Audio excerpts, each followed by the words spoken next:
Assalamu alaikum. As you can see on my table, I have all these letters. They're the huruf tahajji. What I have done is made them all on about 10 centimeters by 10 centimeters of colored paper. I have written on them with a cut nib marker, and then I have laminated them. These have been used for many children for many courses, and it has proved to be very useful because they keep for a long time. I know that I need replacement now because they, as you can see, they're coming loose, but they have really been good because it's easy for the children to handle as well as to keep, and they don't spoil very easily. The reason I've done this is that I feel that for children, you need to have, the children like to have concrete things in their hands. They like to touch, they like to feel, they like to see, they love color. And keeping all those things in mind, I have been using the system of teaching the huruf tahajji. And I find that even adults have found it very interesting and beneficial. I begin my lesson with the letter A. My lesson, the entire way of teaching is based on phonics, which means that every letter that I teach is not, for instance, this is alif, but I don't teach it as alif, I teach it with the sound A. So that way the child learns where the sound is coming from, and I feel that's very useful in applying a lot of concepts.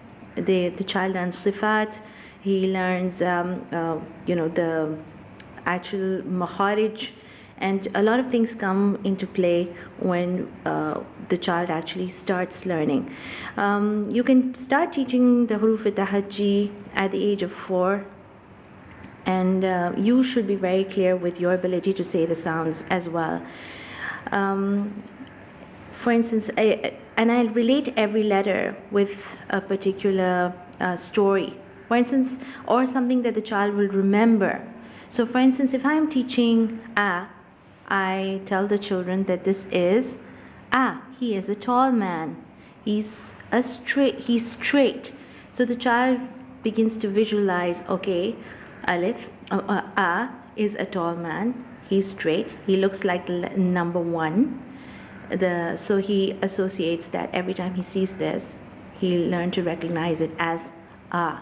And sometimes when I want to ask the child again, what do you think it is? I'll sometimes hint and say, tall man, what was the tall man? I say, ah, and I'll put up my finger and say, ah, or so that it becomes easier for the child to remember and familiarize himself with the sound.